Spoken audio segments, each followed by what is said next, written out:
Welcome to the Heaven on Earth podcast, a world where you study the story you were born into and redesign it into the story you choose. A world where you can have heaven on earth right here, right now, no matter the past. For me, heaven on earth is a holistic experience, leading with the heart, engaging with mind, body, and spirit. It's mindful, fostering calm and secure attachments. As we rise into consciousness, it's an earthly journey where we sensually embrace dynamic living.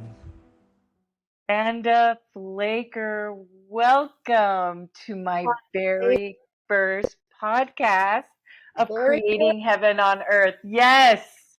Well, so exciting. And I cannot tell you how exciting and precise and divinely measured that it is you who's the first person on this Creating Heaven on Earth podcast. Because you were the person who inspired this awakening in me that, of course, had been in me all along, but your language and the way that you express your concepts in 2020, which was during the pandemic, which is when I discovered you. And we have that moment of joking together that YouTube kept showing you up on my feed. And I kept thinking, who is this girl by a creek talking? Like, I just would have not ever scrolled to you. And then I finally hit play, and you just transformed this stage in my life. It was so impactful. And of course, I've done classes with you, and now we are so incredibly intertwined and soul sisters, and we love each other, and we know that we're on the journey together. We know this. So let me just start with a little bit of how this happened, just for the people who are going to be listening to us. I did discover you in 2020, and I felt like I was heeding a call. And I know that most people who follow you felt that as well, that there was like this call to arms, heavenly arms, because you're a peacemaker and a way shower. And your concepts around the lack matrix and the abundance matrix and anomaly and urge and being an empath, all of it just started to wake me up. It was like the kiss for Sleeping Beauty, because I just felt like a new world, that this veil had been lifted for me. And now, as you know, my work with Empath Leader, that I'm not just a psychotherapist anymore. I really am feeling that everything that I do in my private practice, which is to partner people in cleaning up their trauma, their wounds, and to rise, to go from trauma surviving into trauma rising, as you know this. And Empath Leader is part of that, and Dynamic Re-Evolution and Dynamic Meditation Method is all part of that. And you are just precise. So let me introduce you. I know I'm saying lots of words because I'm so excited. Everyone, this is Amanda Flaker, and Amanda has her own podcast called the Abundance Matrix Underground podcast, and she's going to talk a little bit more about that. On YouTube, which is where I found her, thank you, YouTube, she has 40,000 followers, and most of them are creatives, highly sensitive people, empaths. And Amanda, I know that you also do work with coaching, guiding, mentoring empath entrepreneurs, which is a real niche of yours, is how to guide and help and support entrepreneurs who are empaths, which is a very particular niche and a very particular way of doing things. Yeah, it's a particular equation. Correct, correct. It's like the empath leader. A lot of us are empaths, a lot of us are leaders, a lot of us are entrepreneurs, but when that all comes together, um, there's a language and Yes. there's a vibe and Mm. there's an ethos, I would say, to how we do that. Yeah, that's a So, great word. Amanda, I want to invite you. I'm going to shut up really quick, and I'd like this podcast to go in sort of three parts. One, can you tell us a little bit about your story, about your past, about how you got to where you are today? Number one. Number two, I'd like the bulk of this to be about your concepts, which I call you the New Earth Architect. And I Love. emphasize the chi, the CHI, because you're so full of energy. But let's talk about New Earth and what it means to be in New Earth. And then today, I'd love us to end on what you're doing today and what you're offering today as your concepts as well. So, welcome. Awesome. Thank you so much. I'm excited to be here. I feel so lucky to be your first guest, and I feel like I'm just beaming with like joy and love for you, pride for you, and all the things. And I never tire of hearing you tell the story of how you found me, because during the pandemic is actually when I had peaked right before that on YouTube, and then so much changed in the algorithms, and I had a lot of my own personal life going on. I was in a relationship, so I kind of pulled away a lot, as you know, from being public. And so I love the people that the God or whatever brought into my life while the pandemic was going on. And so it's just, I love hearing that story with you. And it's interesting because I'm just thinking of where I was at that time versus just everything that's happened between now and then, which is just crazy. And your journey and our journey together, all of it. So yeah, gosh, I mean, to just briefly, you said, where did I begin and how did I get where I am? Yeah, you have such an interesting story. So, tell us a little bit Yeah. about that. Well, you kind of help me steer what you think would be the most interesting parts, but I think the basic, like the kind of shortened version of it in terms of my spiritual journey and what led me on the path that I'm on now is essentially I honestly got bored. I was intellectually and spiritually bored. I just didn't feel like I had an insatiable thirst for understanding truth, and I knew that behind the capital T truth is the mysteries. And I knew that there was much more to everything that I had learned growing up. I grew up Christian and have a kind of a diverse religious background, but I just got to the point in my life where I realized like there's so much more. I know there's things that connect the fundamental truths that I believe with the mysteries that I'm urged to dive into. And more than anything, I wanted to understand why I was the way that I was, why I was so sensitive, why I was why I felt I often just felt like because I felt so much, I didn't feel like I knew how to function in the world, and I didn't feel like there was anything that taught me how to deal with that at all. And the spiritual world in some ways made it worse, when we have, a lot of the I don't know, fundamental beliefs that we have around religion and spirituality that's connected to worth and being worthy and earning, it's a lot of what I know we'll get into. But I think I just was like, I want to dive deep here. And I honestly can't remember when somebody at one point called me an empath. I didn't even know what the word was. I had never even heard of it, but I instantly knew what it was. When they said the word, it was like my life made complete sense. I know you have this too. And I knew everything about what an I know this sounds crazy, but it's like the word was loaded for me with a ton of data that I didn't even know that I had within me that needed to come out, and I needed to translate it. And so I started writing about it. That was the first thing that I did. I started a blog and I was writing, and I was doing freelance writing at the time. So my blog kind of took off. And then I started writing about really esoteric kind of things because I was studying quantum physics at the time, and diving into alchemy a little bit more just from a study perspective, not from practice.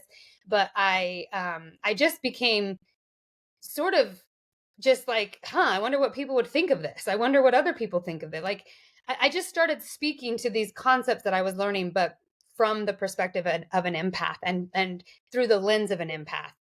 And that took off. It ended up essentially being my full-time job. And from there, that's when the entrepreneur thing, I realized being an empath and working collaboratively in a sense with the world, I had to learn an entirely new way to navigate it. And so I started speaking to that a lot in my YouTube channel. I don't remember, and somewhere in the mix, I started a YouTube channel, and none of the time I had it in my head that people like you, like randomly would find me, that would come into my life and be like a soul sister. I had no idea that I would develop sort of a cult following, a little cult following. I had no idea that I just had no idea. Like, I did not know what kind of can of worms that would open. I essentially was just like, this is interesting to me. I wonder if anybody else resonates with this. And so I just started sharing a ton of content at the time, not realizing that I was channeling. I didn't really know that's what I was doing, because people would always ask me, how do you know this? Who did you study? What books do you read? And honestly, I had never read a book on an empath in my entire life. I heard the word. And from that point on, everything that I shared was just, it's like blocks of information that would come through that I just somehow had access to. And later found out that that was channeling. And I was like, oh, okay, that's what that is. And then a lot of my life made more sense after that too. But that's like the very short version. It's sort of just all, I put myself out there, and then all of a sudden it's my career, That's what happened. So that I like tracking, and it's really part of my mission and purpose and impetus to correlate what happens in the individual is what happens with the collective, and what's happening in the collective with the individual. Mm. So first, and it sounds like like you followed urge, which you're going to talk about later, but just really, really following your authentic self, or what you loved, or what you wanted to do, or what you wanted to talk about, is really what brought people to you through that type of resonance, through that authentic resonance.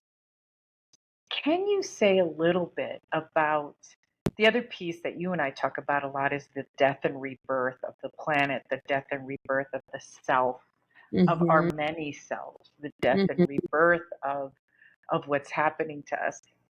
Can you talk a little bit about your own death in working a 9 to 5 job? Like, you've described that before, your levels of depression, your levels of not knowing why you felt like you were drowning so much, Mm-hmm. and then the rebirth after that. Can you say a little bit more about Yes. that?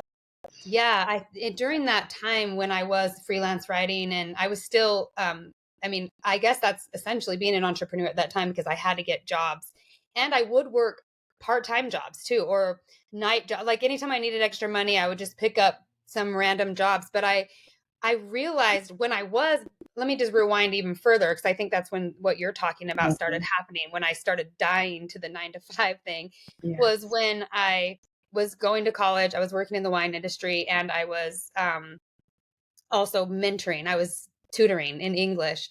So I was working 3 jobs essentially, because I was also freelance writing at the time. And I remember just feeling like, no matter, like I was spread in so many different places. And because everywhere I was, I absorbed it all.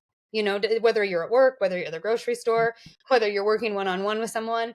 And I just felt exhausted all the time. I just felt like I was getting massive input, but I didn't have a way to let it out, nor did I even have anyone to talk to about that, what was going on inside of me, why I felt so overwhelmed, why I felt so overstimulated, why I felt emotions that didn't make sense, that weren't really mine.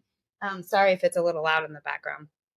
Um, so I remember I really struggled at that time, because I was, what am I going to do with my career, and do I want to keep working in the wine industry, like be a professional sommelier? Do I want to be a professional writer? Or like, what do I want to do? And I remember just feeling like everywhere felt exhausting. It all felt exhausting to me. Like even the writing thing, because I love writing, and it's like, yeah, I'm a jack of many trades. Like there's a lot of things I could do, and I know I can do them well. And if I give it my all, I could be really successful. I think empaths have that trait often, is that we are very smart and we'll do the work and whatever. But nothing interests me. I truly felt exhausted and burnt out, and honestly bored. I now realize I needed intellectual stimulation outside of the basic what everybody thinks and feels. And especially back then, you didn't hear anybody talking about empaths. And now it's a lot more popular and well known now. But back then, I didn't hear anything about it. So I just remember making the decision at one point that I didn't ever want to work for anybody. And that I remember I actually decided I was going to die. Like, I truly couldn't see a future for myself. And I didn't know what that meant exactly. I remember I went to live with my sister, and I had a sister that lived in Sacramento, and she had a 2-bedroom place, and she was just there by herself. And she's like, "You can come move in with me." And she was a hospice nurse at the time. And I remember, or she worked in hospice. And I remember thinking, in a way, I'm going there to die.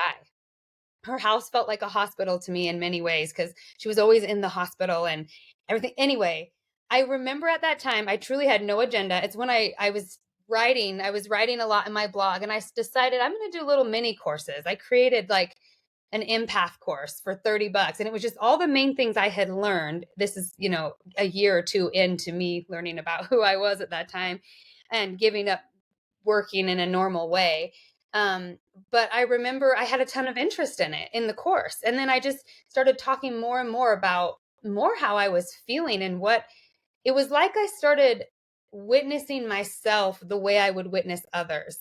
And I got a lot of data about who I was. It's like I needed to be witnessed, but I didn't have anyone around me that could witness me in the way that I needed to be witnessed. So I witnessed myself. And then me sharing and talking about it was my way of understanding it, if that makes sense. And along the way, people Beautiful. resonated with it. Mhm. And that's sort of how it took off. But it was definitely, I remember when I started making money doing it and realizing I'd have people just ask me, "Can I do a session with you? I'd love to just work with you one on one. I'd love to hear more about this or that." And I just started realizing, like, wow, my gifts can be used in an entirely different way. And then I started realizing how much like that I just had a whole next level to learn about taking care of myself when it comes to, if you're truly going to show up for people, if you're truly going to witness people, what do you need in order to be able to do that? And that's a whole other part of the conversation. But yeah, it opened up a can of worms, is all I have to say, in terms of self knowledge and self understanding, and understanding people and the human story and why we do what we do. And working with people one on one, when I was doing sessions with them, that's the greatest amount of data I got. And I have to thank every single person who allowed me to do a session for them, because they allowed me to look deeply into their patterning, which allowed me to see something so essential and important that I couldn't see in myself, but I recognized it as an empath thing, that this is why they're doing that. And I started seeing the correlations and the patterns that empaths in particular have. And honestly, I feel like I was working on a thesis, like I feel like it was massive research. And I will forever be grateful for that time in particular, because I learned so much about empaths. That's where I got all my learning, is from working with empaths. Mhm. Yeah, I think it strikes me like one of the things that's most striking about you is how much you embody what you're talking about. Like you really keep a pulse. There's so much coherence with what you're teaching and talking about. And I think the empath has this natural ability to be a teacher and a student at the same time. We're teachers and students at the same time. Yeah. Um, and you definitely represent that. And so you talking about how you were learning about yourself as you were teaching, and also, this loop of seeing others in you and seeing you in others, right? That you really do embody. And so it's almost like this chrysalis of I am an empath. And then that sort of evolved into I am an empath entrepreneur because that's who you became. And then, of course, and then all of the what I now call the re-evolution part of you, the Yeah, re-evolutionary part, because I think that is your thesis. You do have a thesis I do. in Yeah. your concepts, in terms of the abundance matrix and the lack matrix. Hmm. Do you feel like this is a good time to start talking about that chapter that Sure. you Yeah, I can started? go right into it. Yeah, I would say that specifically, just again, learning what I've learned through working with people, mostly when I was doing sessions and then creating classes. I realized that the one pattern I realized, and this I would say has to do with my own deep, deep healing. I started noticing that the empaths that had similar patterns as me, or similar knots in their thinking, so to speak, and the way that we just naturally put others before ourselves, like don't put ourselves in the equation and then end up sort of resenting situations that we're in because we didn't assert our will or even know that we had a preference about it until it felt like it was too late. Um, all of that I started realizing in my own patterning, because I would work with other people and I'd be like, wow, like I can see it so clearly in them, but where is my, like, I know I have it, but where's mine? And I was able to trace it down. And this is really through, at the time I was working with some of Teal Swan's concepts.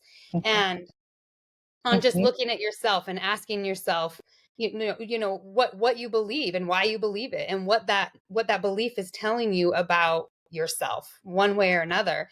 And I started realizing at that time that at the core of me, at the core level, not only of me but of the people that I worked with, was this belief that there wasn't enough, that it all came down to lack, not enough, whether I'm not enough or there's not enough or we're not enough. Every single issue seemed like at the essence of it was a core belief that there's not enough. And because we believe there's not enough, and we believe that if that only some can have and some can't, we have to create this game, essentially this social game, where we decide who's enough and who's not, because who can receive and who's not worthy to receive, because there's not enough. And I started questioning, is there truly not enough? Is that actually true? Because if it is true, then there's no point in doing this shadow work and this healing, because that's the world we have to live in. There's not enough. So this is the game. Is the survival of the fittest, or whatever, or the smartest, or the most moral, depending on what reality you're in. And that's just it. And I knew that that wasn't the case. And then that's what looped me to my spirituality, and having just throughout my whole life a lot of incredible experiences, knowing that there's a lot more to this life than just the physical world, and sort of being more tuned into that and tapped into that side, and tapped into the things that, like the energetic elephants in the room sort of thing, which I knew at the time was an empath thing. But I guess what I'm saying is that the concept of the abundance matrix came through because I realized, okay, well, if this entire matrix is built on the concept of lack, that's why we have sacrifice at the essence of all the systems. You have to sacrifice something essential because there's not enough. And if I was going to create anomaly in that, if that's not true, if every reality exists, then it means there is a reality that there is enough. So if we collectively believed at a core level that there is enough, what would we do differently? How would our social structure, how could it be different? That was the question that drove me and still drives me. And that's why I believe, in just communion and art and what we create when we believe there's enough, that's so different than what we create when we believe there's not enough. So that's where sort of the essence of the lack matrix versus the abundance matrix came from. Let's flesh it out a little bit. Let's flesh it out. Let's actually, as a concept, as a construct, this idea of what the lack matrix is. So the lack matrix begins with this idea that there's not enough. And so if there's only 3 pieces of pizza, it means that everyone has to compete to Mm-hmm. get these pieces of Exactly. pizza, correct? Or pieces of the pie. Yeah. And Or we have to decide who's the most worthy to receive the pieces. Yeah.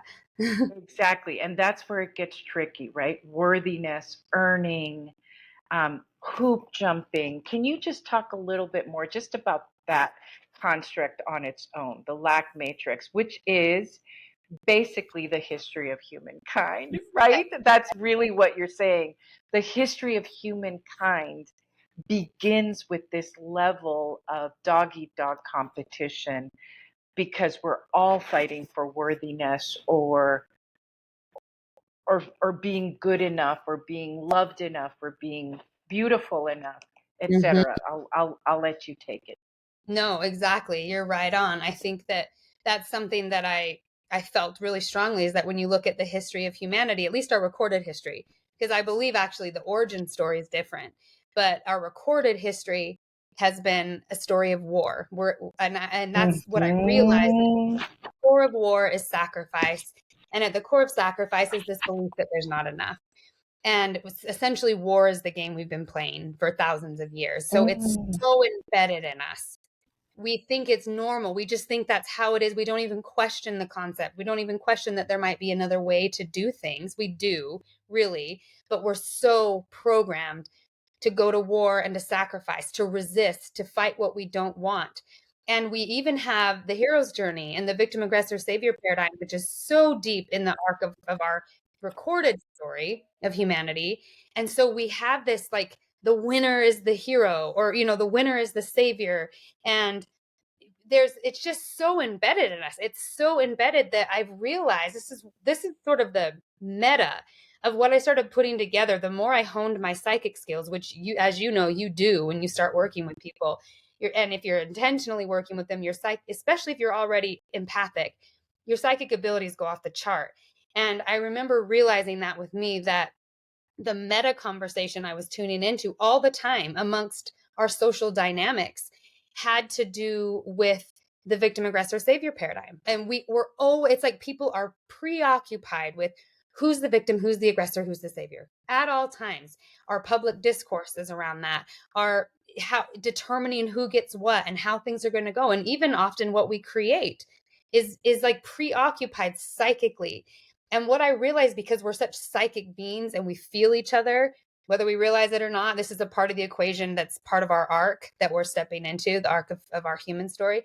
But we've not really known how the tech works. We've not really known how our psychic tech works, how we create what we believe, and we reinforce what we believe through patterns. So we're seeing through the game, but what I realized is there's so much psychic energy set up already in that game and in that arena, that to go against that is very difficult, because it's just like it infiltrates us on every level, socially, mentally, physically, emotionally. That we're always trying to decide who's the bad guy, who's the good guy, who's right, who's wrong, who's good, who's bad. And so because of that, there's so much of what we're capable of that we're not even tuned into. Like I said, if everyone had what they needed and all the needs were met, and we didn't feel like we had to go to war over, and I know this might sound like a utopic idea, but I mean, truly, even in this moment to moment, if we just received what we needed in the moment, you know what I mean? It just changes. It changes a lot of even the direction and the momentum of our psychic energy. And so right there in that meta conversation is where I realized I have to speak here. I have to speak to this dynamic that's going on, and we have to unravel it, deconstruct it, and see how nonsensical it is. Because until we can see that it's nonsensical, we'll just continue to do it, and we do it automatically. And we don't even, like I said, we're sort of stuck in the momentum of it. So that's Well, sort of. because it's so pleasurable on the Mhm. one hand, it's also just so, so, so familiar to sort of be stuck in the duality and the polarization and in victim, savior, aggressor until someone gives it the language which you have. And Mhm. actually, I sort of I had a feeling when you said utopic, because I actually think that using the word utopic, and I'm not saying that about you, I think people say that, makes it really out of reach. It makes actually the idea of heaven on earth like some sort of fantasy out there, when Mhm. really all we're talking about is not living in the war vibe. It's actually pretty basic. It's not even, oh, well, that's utopia and heaven doesn't exist. And it's actually, as we've talked about, and we'll get there, just feeling like we're not in survival mode constantly, Yes. Yes. not in having a calm central nervous system is Mhm. part of living on heaven on earth. Having secure attachments to others that are based on trust and respect, that's heaven on earth. This isn't so far away. It's not some place that we can't reach, which is, of course, why I'm doing this podcast. Like, no, there's a lot of ways to be living heaven on earth. And part of it is knowing that we have not been. So Exactly. Amanda, let's backtrack a little bit too. These are other of your concepts, this idea of being in the war vibe. And I find it so striking, and I'm teaching about it through you, how often we're in it. Mm-hmm. It's constant. It's with the people in the elevator. It's in traffic. The programming is so deep.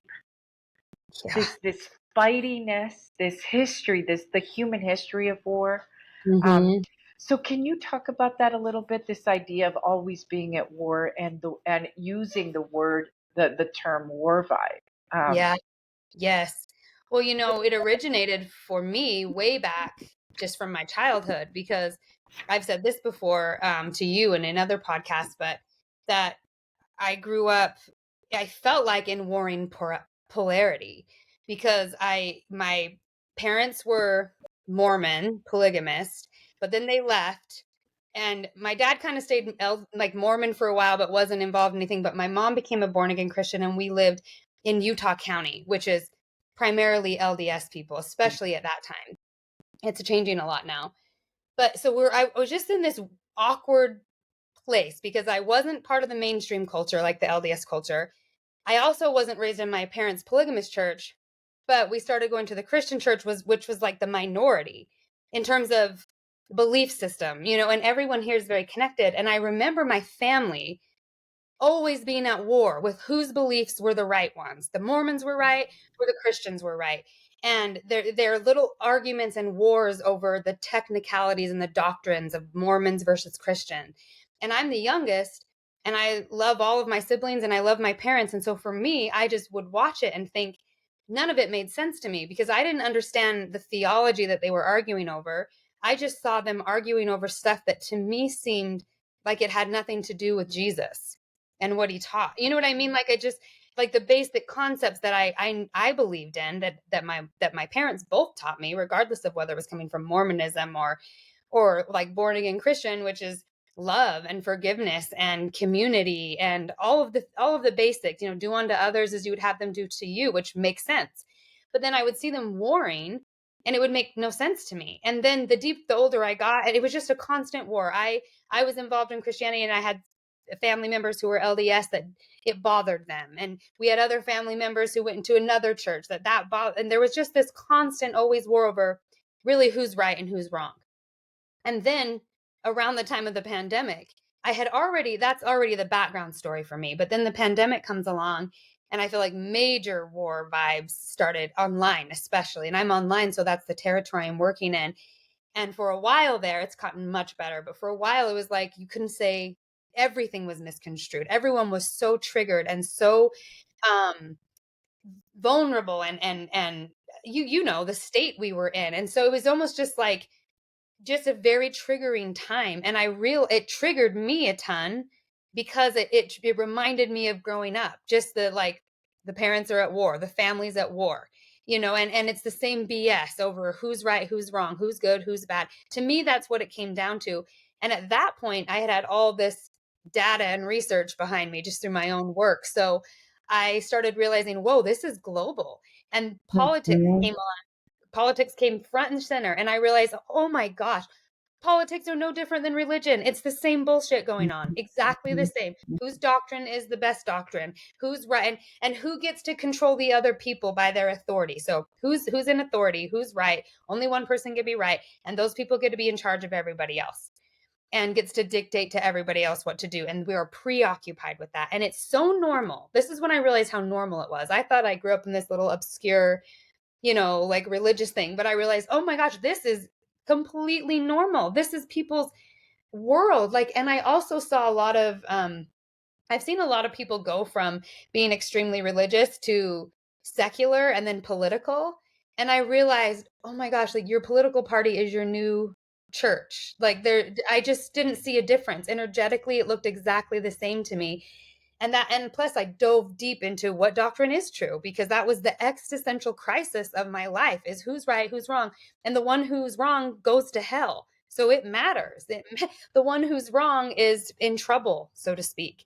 So you have to make sure you're right. And I realized that 90% of my psychic preoccupation most of my life was, am I right or am I wrong? And how incredibly exhausting that is, and how Am I exhausting, good or bad?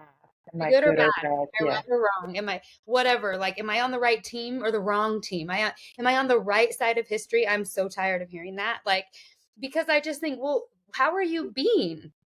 How are we being? Our philosophies do not determine what side of history we're on. It's our state of being. And plenty of people have the right philosophy and can say all the right words and identify with all the right labels, but their state of being as is one that's at war. And therefore they're voting for war on the planet. And I felt it in me. I felt the war vibe in me. And so that's when I really started honing in on the war vibe and like, whoa, this needs to be transmuted. We're all so triggered. So the pandemic to me really brought that forward. Like, I was able to see through it. Not that I didn't get triggered into a side at times. I think we all get triggered into sides, but it's like spirit kept saying, look at this through the lens of everything I've been teaching you. Look at this through the lens of everything I've been teaching you. And I realized that as long as we're in that space of where we have to choose a side and choose the lesser of two evils, and that there's only one right party and one wrong party, we're perpetuating the same cycle we've been in for thousands of years. And it's not only nonsensical, but it impedes our intimacy. And intimacy is where we grow. We can't have true communion without intimacy, but we can't have intimacy without sovereignty, true intimacy. So there's just so many pieces to it that I think have to do with stuff that Jesus talked about, really basic stuff. But it's like we have to go back to the basics, you know? We are enough. Ask and you shall receive. It wasn't like maybe if you're good enough. It's like ask and you shall receive. Believe it and it shall be done. The very simple things. I also started realizing like the things that I grew up learning were very witchy, like very, very witchy. Like, oh yeah, because I was into quantum physics and all that. And I realized this is what Jesus was teaching. At least from my perspective, that's how I saw it. So yeah, Sort of that, this convergence yeah, of belief. But I yes. think for me, what struck me about in the pandemic, that what you were talking about, Amanda, that felt like it just felt like such resonance for me, was your meta approach to the human story. You Mm-hmm. weren't here, you were talking about how it's musical chairs, whether it's politics or Mm-hmm. religion, or just pick a topic, really pick a topic, or economics. Yep. This idea of it being musical chairs, and we see this, I grew up in Latin America, so you see it all the time, where one um, political sect topples another Mm-hmm. because they're a dictatorship, but then they become the dictator. Like, so Yep. you see this musical chairs approach, and it's all war vibey, and it's all based on hierarchy and dominance, Yes. and subjugation, and it's Mm-hmm. all based on who's right, who's wrong, who has the truth. Yep. um, so what felt freeing for me about what you were saying was the meta analysis of that dance we do as humans. We've been doing it forever and ever and ever. Europe did it, the Spanish Inquisition. Like, let's just forever and ever. This who now has the baton of Mm-hmm. being the righteous one, right? And then if you are the righteous one, then you subjugate. And I think, at least the way I'm teaching it in Empath Leader, like for the empath, that that feels incongruent, because the empath just organically isn't doesn't lead by subjugation, dominance, or hierarchy. In fact, this idea of collaborating and cooperating is where they find harmony.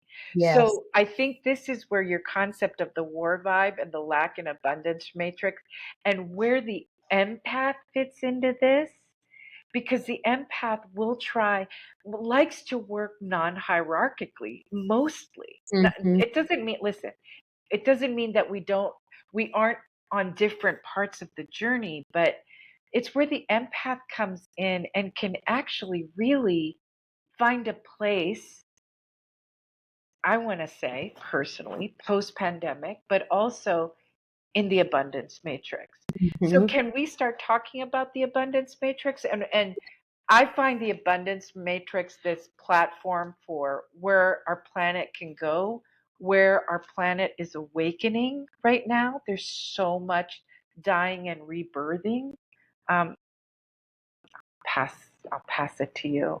No, I just love this. I think it's the perfect place to launch into the abundance matrix. And you brought up the empath, and the role of the empath is, this is what I realized, what, like, the deeper I dove into the meta of this whole thing, I realized empaths hold this whole thing together. This structure that I'm talking about, this Mm. hierarchical structure, empaths support it. We give our energy and support to it. And because we don't include ourselves in the equation, because we don't know what our, if we were to I'm going to set my drink down. If we were to truly own our creative urge, I think for most empaths, part of what we came in with is the urge for communion, the urge to build a bridge between this and that. And it's why we often find ourself in places where we are the bridge or the mediator, or we're just observing and trying to understand from a different perspective. This is a gift. And I think that historically, because empaths haven't known how important our own aspect in the equation is, our own will, that we've taken ourselves out of it. If we take our authentic creative urge out of it, which is for heaven on earth, it's for true communion, then we've essentially taken heaven on earth and true communion out of it. So all we're doing is serving the master, serving whatever grid is the most powerful. And I think that empaths have a way bigger role in what's unfolding on this planet than we even understand. And I think a lot of empaths don't even want to really see that, because we often don't want, I don't know. I don't know what it is. We don't like want to see it. We're afraid of seeing ourselves as important, that it might take our ego or something like. Mhm. But I think I saw this over and over. If empaths stop serving the narcissist, the lack matrix falls. It just crumbles on its own accord, because we are the ones propping all of this BS up. We're propping it up and we're allowing it. And this goes deep into, what empaths have been doing, I think, the last few, maybe decade really, is healing and learning boundaries, learning a sense of self, learning how to say yes and how to say no, and all those important things. And what you're talking about, this next level, to me, is when we step into our true, authentic creative urge. Yes. And that's where communion occurs. And I think that there's something really important about being ultra sensitive and choosing our preference. Do you know what I mean? Like including our preference in the equation, because it means if we're preferring and pivoting towards what we prefer and doing that, learning to do that constantly, that our authentic urge actually protects us and creates the resonance of heaven on earth. We're creating anomaly everywhere we go, because historically empaths have not chosen their preference, have not even known they get to have a preference, and often even become the martyr, or believe that it makes us more worthy to not receive, to not have a will, to not assert ourselves or be powerful. Any of the, like, we historically have not taken up that role. So again, just huge, massive anomaly when we start choosing our preference. I believe preference is what creates heaven on earth. And empaths being here, serving the lack matrix, and then deciding, oh, I'm going to walk over here. Like, I'm going to actually just Mhm. move and pivot and prefer, until I am feeling and being in the state of being that feels the most like a calm central nervous system, the least like psychic hypervigilance, which is what we do when we're in lack. We, especially empaths, because we can feel everybody. So we read a room and try to decide, who do we need to appease or fix or serve or talk to so that things feel better. But Yes. it's a flipping of what's dictating what we do and Yes. what we Yes. feel. So let me just add a few touches here, which is, serving the narcissist, and the narcissist can be the narcissistic system, the narcissistic government, this idea of an entity, whether that's an individual, a system, a group, a cult, Mm-hmm. right? Because this happens in cults so often, um, where it's again based on all of the tenets of the lack matrix, which is my way is the way, it's the only way, so my way or the highway, Mm-hmm. and it's based on dominance, and Yeah. usually it's empaths who serve that because of, and this is really really important for any empaths who are listening, this is really important. And this is why I do the empath leader training, because Mm-hmm. empaths are walking around untrained with these incredible capacities to shape shift, to feel Yeah. environments, and they're hardwired to harmonize environments. So whether it's in a family system, a cultural system, a political system, the empath will start to use all of their abilities of cooperation, collaboration, Mm, communion, seeing others' point of view, because the empath has a natural ability to see multiple points of view. And I yeah. think, Amanda, that's where, if you're untrained, that's where your own point of view gets buried. Yes.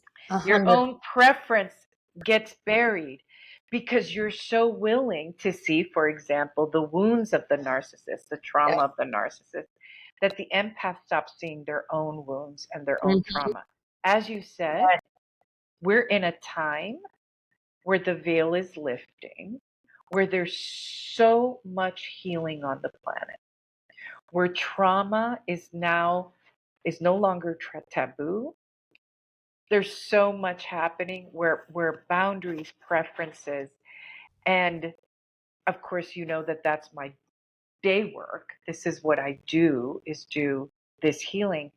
But I feel like what you're talking about and what I feel called to do through some of your concepts is to apply what I've done in my private practice to what's happening on the planet, Yes. to Yeah.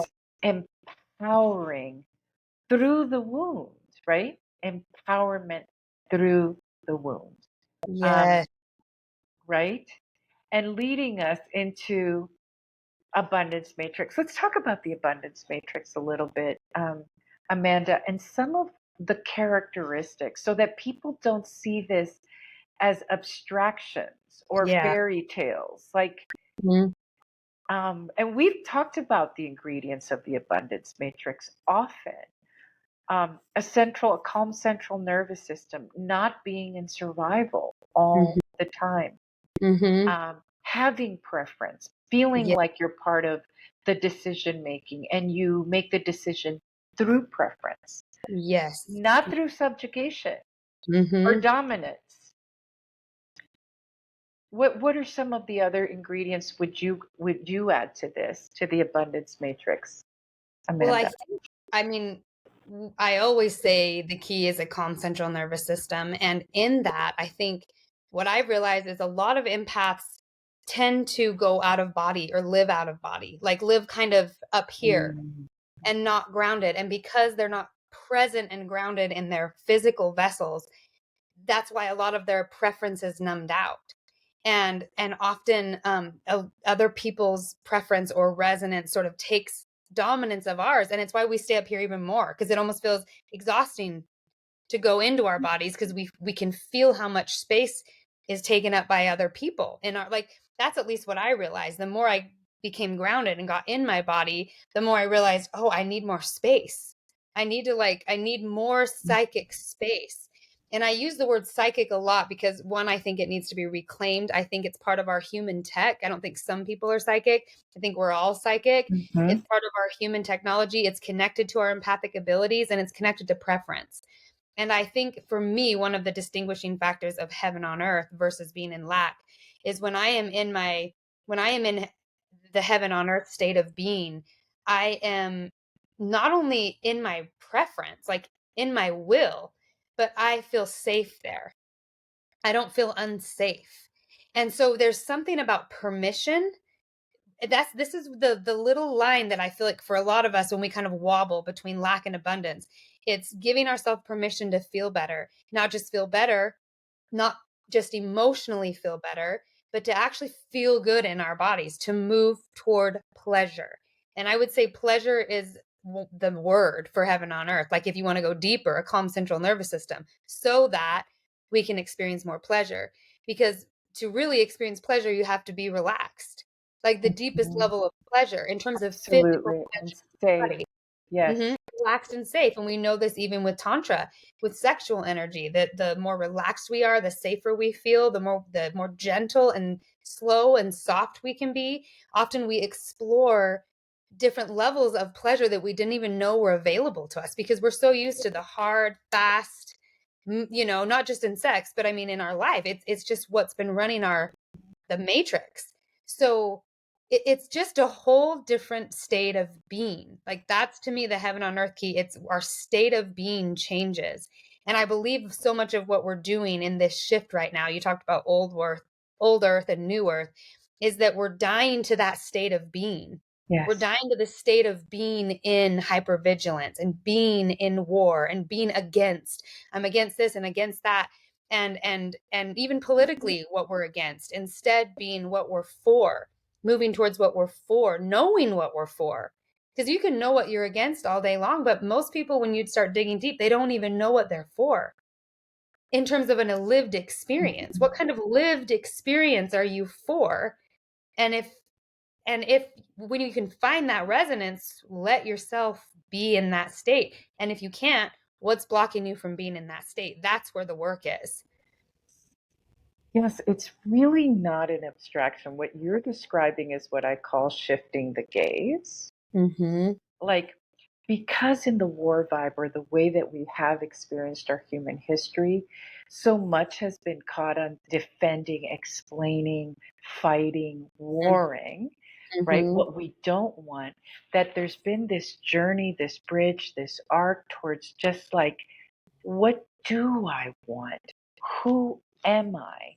What does it feel like to move towards my creativity, my artistry, my urge? And the way that I would describe pleasure here, or renaissance, is I totally believe that the higher consciousness we have, the more we live in the body. Mm-hmm. And this is my true definition of heaven on earth, Amanda.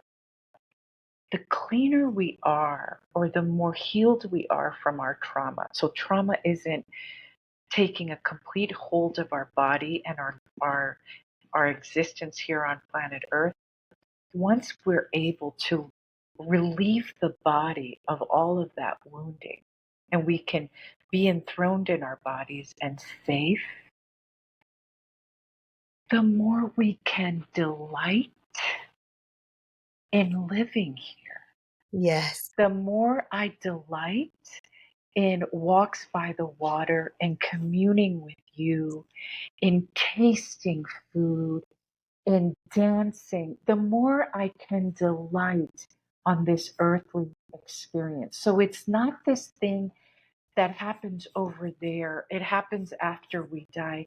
No, actually, the more I am safe in my body, and the more I am cleaned up and tied up in terms of my wounds, which is happening all over because planet Earth is going through that right now, Yes. the more we're here adoring this life experience. Yes. Um, that's what I think heaven on earth It- is, piggybacking on what you're saying. yes, I 100% agree. And I think that what I've realized is that pleasure is a block for a lot of people. And I think it's why we have so many people have trouble accessing the state of being of heaven on earth, because they have programming around pleasure and around who's allowed to have pleasure. Only if you're right, only if you win, only if you're enough. And so often we literally just hold ourselves back from feeling a calm central nervous system, from feeling relaxed and pleasure in the moment. Like you said, totally being in your walk and communing with nature and communing with the moment. When you were saying that, I was thinking, can you Mm. imagine what an anomaly it would be that as on the brink of World War III, as the drum roll, as the war drums are rolling out, that people just started communing with life, with each Mhm. other, with art, with the planet. Like all that would take is people just deciding, okay, well, I'm gonna go sit by the river and commune. I'm gonna Well, go you're have. you're actually reminding me. I don't know if it was in World War One. Someone, maybe the audience can talk, or World War II, where there was actually a night in the trenches where the American army and the German army sat together, smoked Wow. cigarettes, looked at the moon. Wow. It was sort of a night of peace. But The other thing that I want to like get a little bit nerdy on is this idea of pleasure. I think what happens is that pleasure evokes sexuality, which is Mm-hmm. a way that we've actually isolated pleasure to mostly sexuality, and sexuality has also been demonized. So it is sort of this buzzword when really pleasure is about the pleasure of a sunrise, the pleasure of a beautiful glass of wine, the pleasure about how your fur creature smells, the pleasure of putting your forehead together with someone you love. There's so many forms of pleasure, including sexual pleasure and sensual pleasure, but it has been a word that's so loaded and demonized. Yes. So, and that's part of the deconstruction and the creating new language and new approaches and new ways of coming together in this bridge, this arc, this place into heaven on earth. Um, 100%. I really hope we've been able to describe this fully, that I'm on a mission, thanks to you, thanks to your inspiration, to really describe this as a place, as mindfulness, as moments that we can live here today. And by the way, I am, this is an old habit, but I do want to say that I am a trauma survivor, that I have CPTSD. So I am not talking about it from a Pollyanna perspective, and you aren't either. We're both survivors. And we've both done a ton of healing work, which is why we're here. And I think it gives us even more of an impetus to say, and this is possible, we can go from trauma surviving into trauma rising. 100%. Yes. Yes. And I think when you say that, every time you say that to the rising, I feel like I can feel us coming out of the central nervous system of survival, of lack, of war. It is a state of being, and I can rising out of that and into a state of being that is at peace with being alive, at peace with being Yes. a creator, at peace with feeling pleasure, with being a person who feels and desires and creates.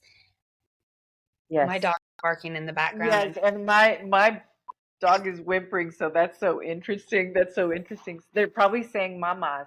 Mamas, Yeah, it's time for us. So the you've been one thing that we've skipped here actually is one of the things that where my head just did a spin when I first started listening to you. And actually it's where I am most resonant. This is where you truly became my soul sister, Amanda. This idea that you kept speaking about how much we hate our humanity, and yes. that until we learn to love our humanity, we will go extinct. And Yeah. I just wrote about that in the book Diversity and Humanity, inspired by you again.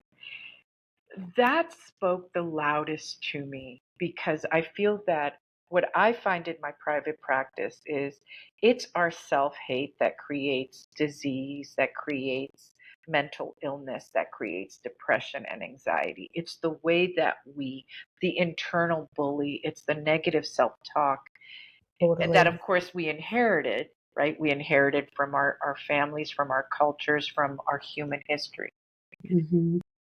But where you took it, this is where I was working in my own practice. Where you took it is to humanity. That if we continue on this track record of hating ourselves and thus others who are Hmm. different from us, we will go extinct Yeah. because we will continue to war. We Yep. will continue to attack each other. So it's sort of what I call the intrapersonal, which is what's happening out inside of us, that moves into the interpersonal, which is this war vibe. So all of it has to go over this bridge into self love. And Yes. it's not woo. Mm-mm. If we don't do it, we will destroy the planet, ourselves, each other, Yes. our babies. Well, That's and you what's going to happen. we've been telling the story of Armageddon, and when we look at the future through the lens of lack, all we see is extinction. And I think there's a reason why. Yes. There's a reason, because we Yes. know in our soul that we cannot continue this way. It's unsustainable. Yes. Well, and it's not just you, right? And it's not just me. There's a lot of people having this conversation. And what I want to sort of comfort and motivate and inspire people, even though there is a lot of death going on the planet, and there is a lot of the systems are falling, many systems are falling, and so that seems chaotic right now, but Mm. according to chaos theory, there's always order in that chaos. Yep. Order does ensue. It's like the chrysalis for a butterfly. It's sort of gooey on the inside, and then there is the rebirth, and there is this renaissance, right? And renaissance actually means rebirth in French. Hmm. So that to encourage, and I think the more voices like you, like me, the more endeavors there are towards creating this new earth, towards creating heaven on earth here now. It will lead us to the path of non-extinction, and it's not woo. It's not woo at all. And I think that there's a whole other arc of our human story that we haven't seen yet and we haven't heard, because we've just been in the arc of the victim, aggressor, savior. So who we are when we choose, when we opt out of war and we opt out of lack and we choose to act on in faith, there is enough. I'm enough. You're enough. We're enough. There's enough. When we begin to birth that world, create from that world, live from that world, commune from that world, we experience the arc of our story. I don't think we've experienced it yet. We haven't seen Yes. humanity's arc. Yes, absolutely, absolutely. We are part of it. And I like just in the way that I felt like I was called by your teachings, like I really feel that we are in a moment that there's lots of voices on the planet right now where we are little by little, brick by brick, creating a new bridge to a new world. Exactly. I do too. And it's an exciting time to be alive. It really is. It really is. So, Amanda, we are going to close up a little bit, but tell us what you're doing now. Tell us what you're offering. Tell us where to find you because you're just a genius at what you do. Tell us. Well, I have been kind of behind the scenes, as you know, recently, and I've been creating courses that will be released in 2024. So I have a lot coming out in January, more specifically about working with our craft and who we are on the other side of lack, who we are when we're in abundance, who we are when we craft and move and prefer from the space of abundance. So that there's a lot coming, but in the meantime, I have my podcast as well, the Abundance Matrix Underground podcast. And I call it underground because I have a lot of conversations that I don't feel like are mainstream at all. And mostly the beginning was conversations. And then I've just been on my own for a while, but I have a lot of conversations coming, including with you as well. So I feel like that's a great place to just connect with a lot of what I'm doing. And then I have my YouTube membership where that's kind of what I used to do publicly, but it's behind the scenes now. So anyone who wants to follow my teachings, or in my YouTube membership, I focus on a different topic every month and do content video on it and lives. And I'm focusing really powerfully on the elements and on our craft and our magic, because I think that's the next level for an empath, is to Yeah, learn our art and how we individually craft and learn how to sustain our lives from that. So that's sort of where I'm at. A lot's coming, but YouTube in the meantime, and my YouTube channel is where, absolutely. And there's so much to learn there. There's so yeah, much to learn there. there's I a lot just of.